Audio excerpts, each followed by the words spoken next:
ஐயோ! ஐயோ! உங்கள எல்லாம் நெனச்சாலே சிரிப்பு சிப்பா வருது எனக்கு. சிப்பு சிப்பா. ஏன் தெரியுமா? நம்மளுடைய ஜனநாயகன் திரைப்படத்தை விஜய் அவர்கள் தான் ரிலீஸ் பண்ணிட்டாரு. அவருடைய பினாமி சைட்ல இருந்து ஏன்னா அவர் சைட்ல இருந்து தான் எல்லாமே வந்தாங்க. அதனால அவர் தான் ரிலீஸ் பண்ணிட்டாரு. கண்டிப்பா அவர் தான் ரிலீஸ் பண்ணியிருக்கணும்னு அறிவு இல்லாத அரசியல்வாதிகள் சொல்லியிருந்தாலும், அறிவு சார்ந்த படைப்பாளிகள், தமிழ் சினிமாவை சார்ந்தவர்களும் இந்த கருத்தை முன்வைத்தது மிகப்பெரிய குற்றமும் கூட. அதே நேரத்துல ரொம்ப சிரிப்பா இருக்கு. இவ்வளவுதான் உங்களுடைய சினிமா வாழ்க்கையின் பிரதிபலனா அப்படின்னு. விஜய் அவர்களுக்கு அந்த அவசியமே இல்ல. ஏன் அவசியமே இல்லைன்னா, அவர் ஒரு உச்ச நட்சத்திரம். இந்த திரைப்படம் இத்தனை வருஷ சினிமா வாழ்க்கையின் நிறைவு இறுதி படம். இந்த படத்துக்கு அப்புறம் படம் நடிக்க போறது இல்லை என்று அவரே சொல்லிட்டாரு. அப்போ இதோட வரவேற்பு வெளியில எப்படி இருக்கும்? இதை எதுக்கு அவர் திருட்டுத்தனமா கொடுக்கணும்? இல்ல நான் தெரியாம கேக்குறேன். இதை திருட்டுத்தனமா கொடுத்து அரசியலுக்குள்ள வர வேண்டிய அவசியம் அவருக்கு தேவையே இல்லை. ஏன்னா ஆல்ரெடி அவர் வந்தாச்சு. இந்த வருஷத்துக்கான மெகா ஹிட் திரைப்படம் என்றது இல்லாம மெகா வசூலுக்கான திரைப்படம் இந்த 2026 ஜனவரி வந்திருந்தா ஜனநாயகன் திரைப்படம் மட்டுமே அப்படின்னு இங்க யாராலும் மறுக்க முடியும். அதுதான் உண்மையும் கூட. அதனாலதான் இவ்வளவு முடுக்கி சொடக்கி நீங்க நிறுத்திட்டீங்க. இந்த ஜனநாயகன் திரைப்படம் 2026 ஜனவரி வந்திருந்தா இப்பத்திய சூப்பர் ஸ்டாரும் அவர் தான். அந்த பட்டத்தை கொடுக்கலைனாலும் நிஜம் என்னன்னா அவர் தான். கடந்த காலகட்டங்கள்ல அதுதான் நடந்துட்டு இருக்கு.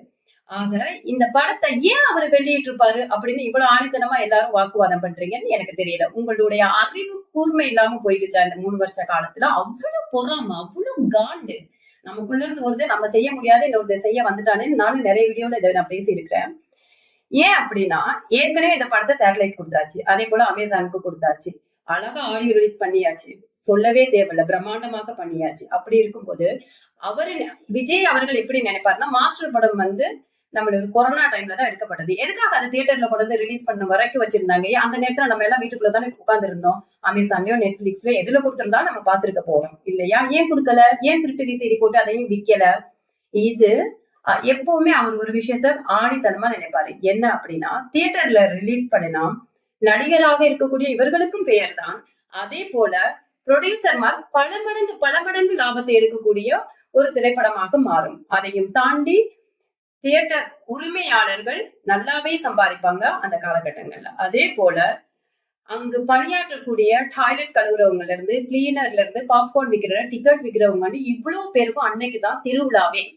ஏன்னா மற்ற திரைப்படங்கள்ல அவ்வளவு வசூல் கிடைக்காது. அதனால அவங்களுக்கு சேலரியும் போகாது. இவங்கள மாதிரி பெரிய நட்சத்திரங்களோட திரைப்படங்கள் வரும்போது அவங்க வீட்டுல அன்னைக்குதான் சோறே ஒழுங்காவேயும்னு நம்ம நினைக்கணும். அதுதான் உண்மையும் கூட.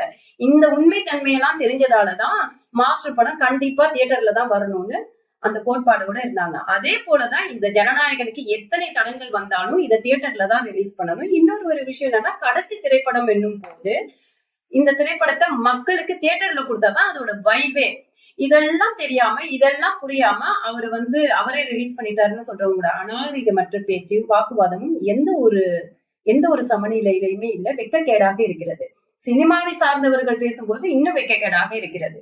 அப்போ நீங்க ஒருத்தரைய சங்கீதா அவர்களுடைய விஷயம் என்னைக்கு லீக் ஆச்சோ, விவாகரத்து, அதுல புடிச்சிங்க அவரை சுத்தி என்னெல்லாம் வச்சு அடிச்சு அவர் மேல தப்பு கொண்டு போடலாம் அப்படின்னு சொல்லிட்டு